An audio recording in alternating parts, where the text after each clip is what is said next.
No matter how many times they went out there, man, NRX 432 just kept getting caught in the open. It was either the Jackal or some of the teams that were catching them in their rotations. It is the open field battles that's the weakest point of NRX 432 that I hope to see fixed in here today, Neptune. No, how to find out if that will be fixed, but this time winter will not be coming, though there are snow in this map. We still have the Jackal gameplay that might be coming in from Meow from the Vita. So we'll have to find out whether they will drop as well as take those Jackals, and if it's only NRX 432 that will be challenged, especially as their favorite location is the farm. But as we can see, hot drops not yet from the first team who have jumped already, and there you go, as the teams are already moving in. Estate will be taken by 2 teams, and we'll have to find out who will survive this battle, AJ, because Estate, though it is a huge map, this is a huge area of the map, it's not so much that they will be able to get away because of the open area in there as well as the elevation that you can get, especially from that mansion. I have to agree, right? The mansion makes a huge difference in all of those battles. But look at Team AMT Prime. They're already commanding 2 of those Jackals in this matchup. They are playing something totally different in this day. And I'm excited to see exactly what sort of fun they can bring into Grand Finals day number 1 with those Jackal plays. As we take a quick peek here at Team H as well, Team Dow with us, a lot of promise from them. Dre flying around, and Claudia, as he hops on out, they abandon those Jackals only to replace it.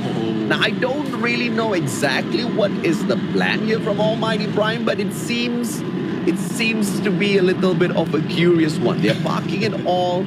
And I believe dormitories is going to be a place where they chill for a little bit. Nobody else is here. There's a chopper in the vicinity as well. I'm liking the strats out of AMT Prime at the moment. And what I think what they're doing right now is taking that away from the hands of the Vitas and on to their side, because we know dormitory is their house. I mean, houses, because of the number of buildings they have. Like, even one member can take one building and then they can just loot all the way. And with those Jackals in play, as you can see in the minimap, as 3 Jackals in there out of the hands of Vita. So a lot more that they can take advantage of this, because they will not be disturbed earlier, similar to what we've mentioned for the side of 432. Because so far that has been the weakness of some teams, and distraction as well, breaking the tactics that they put into play. Let's see how they break those tactics very well, because this is so far a plan, and the plan can only be judged upon execution. So far, stealing those Jackals, dropping it into a compound that they're comfortable with so that they can loot up and then use those Jackals, use those vehicles to maneuver around the battlefield. I think it is an excellent strategy, but if they cannot execute it to perfection a little bit later on, that's where the problem then starts. But the team of 4 Kings, this is a compound that they have made their home, and I love this. And I'm surprised that not many other teams have actually gone in to challenge them for this drop spot, because if you ask me, it's one of the most consistent, valuable drop spots that you can find in the game at the moment. What we have done is we have banned out all of the upgrades that you can get within New Vision City, within the new update, but we haven't really banned out New Vision City itself, which is a consistent high-tier loot zone, Neptune. Yeah, there's a lot of compounds in there that has a lot of loots, and even if you jump in onto and go get that card, jump into where you can challenge all those AIs and get pretty much a lot more of the loots, and that is just a good start for the 4 Kings Aces. Well, it's more of the start, but how can they work it out towards the mid as well as to the end? Yes, they have a chopper in there ready available in New Vision City, but the rotations need to be prime for them to be able to get a good location and start off the early engagement. As the early engagement right now, AJ, is happening between this team of Vitality as well as Vitas. Fantastic opportunity here for Vitas as they reposition. Vitality, 1 player taken out of the equation already. The rest of them scramble for a defensive position. The high ground advantage taken by the players out of Vitas. But Vitality scramble all out there on the battlefield. All they want to do is retrieve that dog tag and not engage so much. Shy slowly circling around towards that right-hand side, but all alone. Shy will be in a lot of trouble and will give the team a lot of trouble if he's taken out of the equation here, Neptune. Yeah, it's a 1v3 situation. The moment Jabi and Meow will be in here, and the rest will just be roaming around. Now, Shai needs to be very quiet right now, but no, there's not much of quiet that he can, because Jabi will be in there, only a few HP. The backup is in there from the side as well. It's a good start in there, but Jabi, because even if he gets knocked down, at least they have location of where Shai will be, and then the backup can easily take them down. Now, I think we still have one left for this team of Vitality, and that has, as we've seen earlier, has already fled the scene and might be coming back later on. The question is, will Vitas be waiting for the dog tags to expire? Because this is a good advantage for them, just in case they don't want Vitality later on towards the end of the game. Yeah, but there's no reason to not want Vitality towards the final circle. The probability is Vitality is not going to be making it through to the final circle a lot, looking at their performance in semifinals one. But if you also compare that sort of performance to your own, then the team definitely knows that it might be a good idea to just gatekeep those dog tags, because that's extra 3 points on your side. You've just managed to take one, and that's the perfect bait. The team will surely be coming back for the dog tag because it's super early in the game, and that circle is nowhere near to pressuring these teams off of it just yet. And it looks like Almighty is not as proficient at playing those jackals. When we saw Winter up in the air with it, those guys were just zooming up and down non-stop, man. But it seems like Almighty very quickly abandoned those jackals the moment they are targeted by the FHJs. Yeah, I mean, it's more of confidence that you have using the Jackal, really, as well as a proficiency. But as we can see, a lot of teams has already been pulled in by this Arsenal draw, and it is 8XP who will be taking the lead, pushing out Almighty right now. The battle continues, and the Sync was able to take down Fright in the process, AJ. Arsenal drop, obviously one of the biggest prizes to contend for, because instead of just depending on the guns that you pick up off the battlefield, you get to bring your modded gun into the game, something that you're super comfortable with. Mizuki Cutie has got the Jack from his arsenal, and he seems to be absolutely dominant from up top on the battlefield, but the rest of his team members abandoned him, leaving him all alone to deal with Almighty. And now Viper's caught in the middle. The rest of AXP, they're not taking the fight up against the rest of these teams at all. AXP Eternals, they scramble, but they have already gotten their loot out of that Arsenal drop. And I believe that's all they are aiming for. Almighty Prime, just a little bit too slow to the party. And they might just be the biggest losers here, because not only have they not secured a single kill as they dropped in there for the ambush, but now they're scrambling towards the very edge of the circle, hunting down players to take down. And this is a team that already has fished out their guns from the Arsenal drop. So this might be a problem. Kimmy SH has the M21. Chase trying to get away, but he gets tagged up as well. Kimmy, can he run away to safety? Has got his armor broken, 67 HP. Very good adjustment from Kimmy SH, but that's exactly what I'm talking about. The guns out of the arsenal to make the biggest of difference, but the response time from AXP Eternals just needs to be tweaked, Neptune. Yeah, it's a 1-3 split right now, but the problem is Kimmy is left here alone. It's not together with a team, and a good push by the rest of the team to really move towards Almighty Prime. A good location right now has been taken by the rest of the team of AXP Eternals, and Kimmish is still up top. Now, given that information to Almighty, they might be just shooting them down, especially with the snipers on their side as well. Chase will be in there targeting them, thus Kimmy will be falling back and just taking this warehouse to their name, and they need to move towards the next phase of the safe zone. Though it's still early, with the 40 seconds, they need to get a better position, because Kimmy, as we can see, is one of the snipers that can put in a lot of damage as well as information, and that will be the advantage of AXP Eternals at that point. Yeah, and E-Phoenix, one of the better teams out of semifinals too, as they take this battle now. Let's see exactly what they will bring into the competition. Semifinals won, my apologies, because one of their direct competition was Vagabonds Esports themselves.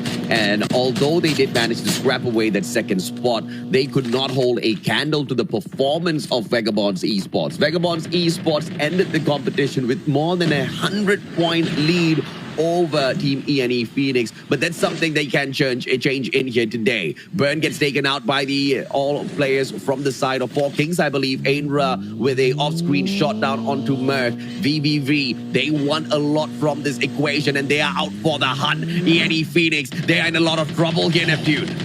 It's two members going in against Assassin right now. Sucre trying to get away, but Ainra has spotted already the Sucre that got away. Oh! Sucre will be out and almost taken down as well was Assassin, but get away with that snow. But the chase of Ainra is still on. A rotation will be the best thing that Assassin can do right now, but going in and snowboard in not snowy area will be a little bit too slow, and I think Ainra might be able to catch up as well, especially on this hill, and the rest of the teams will be on the other side. So it will be Assassin right now trying to be assassinated and being run down, and hopefully he'll be able to get away and get out, but not so much in there on what we are seeing right now, AJ, because the vehicle might be the death of Assassin, but still, AJ, he gets away right there.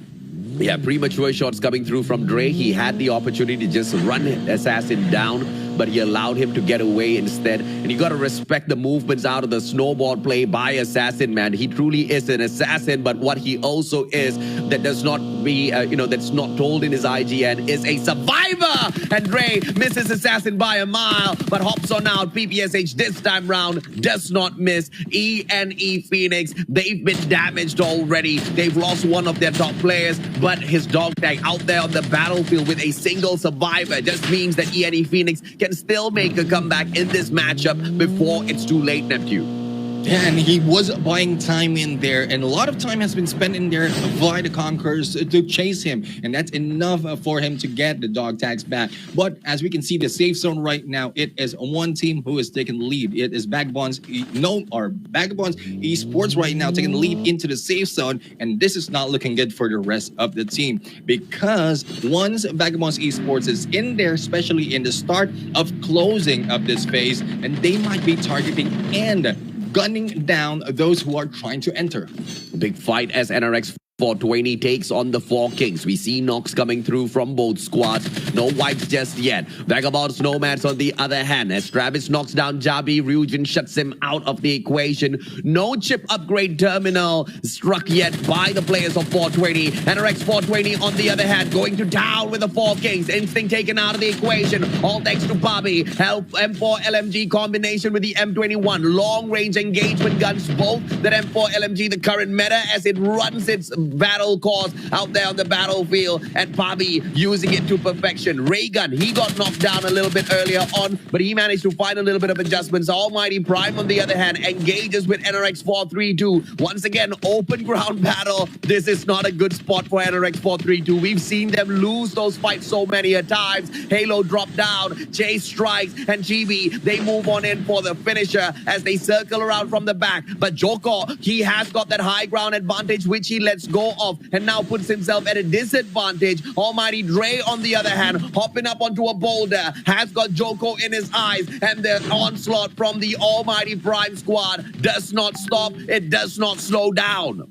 A little bit bold for GB right now, going ahead of the rest of the teams, but I think backup in there and as well as the skills will be able to help him. And this is the pull out that can be done. I mean, I think the teams right now, especially with Almighty Prime and some of the top teams, are timing themselves on how much time they spend trying to chase down and eliminate a squad. And if that has been wasted, probably 20, 30 seconds, then that's when they pull out and then find a different approach. Now, Riley right now taking the high ground. Usually, the spot that has been taken by Vagabonds Esports, and this is the counter that they have been pulling out against the Vagabonds Esports, taking higher ground and pushing Vagabonds Esports out of the area. Thus, Vagabonds Esports, we might be seeing a lot more of early kills later on, especially with the gameplay that we've seen from Riley Esports. Watts pulled out his hacking device, wanted to see exactly how many people he has in there, and he just got shocked because there are too many people. Ryujin going in for a couple of hacks as well.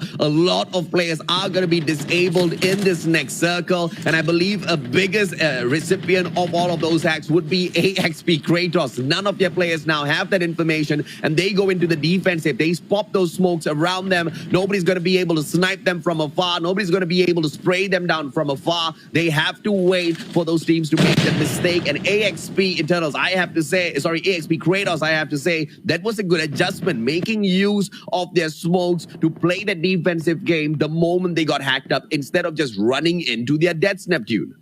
You know, blinding versus blinding. I mean, that has been the tactic. Once you have been hacked, you can counter it with smokes of blinding the enemy literally. And it's not just a minimap out there. They will have the advantage as well with a smoke bomber on their side, but we'll have to find out how will that work, because so far it is AXP Kratos on the edge of the safe zone, and Backbone's Nomads is just waiting for that push.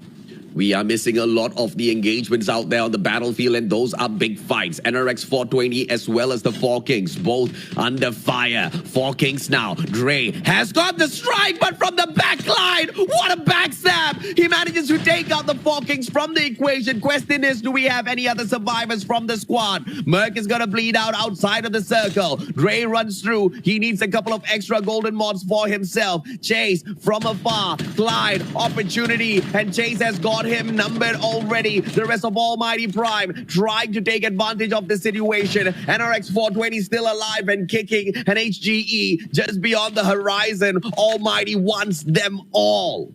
Yeah, all will be taken by Almighty, especially with the height that they have right now, and not so much that they will be spotted on the other side, but we have the Conquerors still on the hunt. They are going in a little bit aggressive, going in for the chase and vehicle gameplay. This often works, especially on the final stretch, on the final phase of the safe zone, trying to push out the enemy and then gunning them down once it's hit. But I think they will be seeing the side of ABC Mistake. But no! Sekre has made a mistake of standing in front of ABC Mistake, but no one has made a move just yet.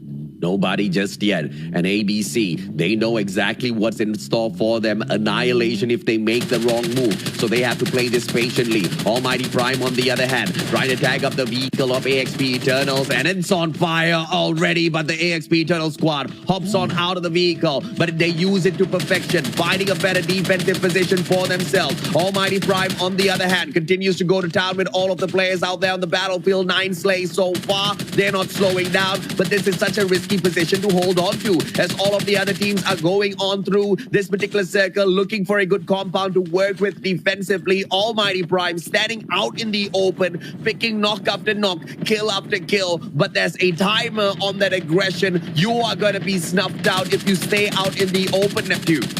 Yeah, quite amazed, but no one is contesting this. We have one team from behind who might be doing so. It is Riley Esports, but they haven't made their move. I think it's because they still have Vagabonds Esports in there above them, and they cannot get away from that situation. But Almighty Prime right now, prime location as always, and we are seeing 3-team battle it out on this high ground. Vagabonds Esports in there on the top, and we have the Conquerors in here in the mid, while on the other side, Riley will just be waiting. Yato has pulled out on this situation. Not a good move because Riley will be on them as soon as they go in for the approach. And here comes a Nash right now. Rewind to get away and get that information. But I think the rest will be doing the job, AJ. Yeah, Blue shuts down Dre. Nash didn't need to hit that rewind earlier on. Luki just busting through all of those players with some wild shots. This is the Ninja. Can reposition quickly with the grappling hook. But it's just a little bit of a messy play coming through from the players of Vagabonds Esports at the moment. Off screen, Vagabonds Nomads taking the fight up to Zemiru, taking him out of the equation, and Esir shuts down PL. Almighty Prime now with a 2-pronged attack against all of those players that dare approach this hot drop against those 2 green air drops. Chibi shuts down Ryujin. The players of Vagabonds Nomads getting taken out of the equation as well. This is just all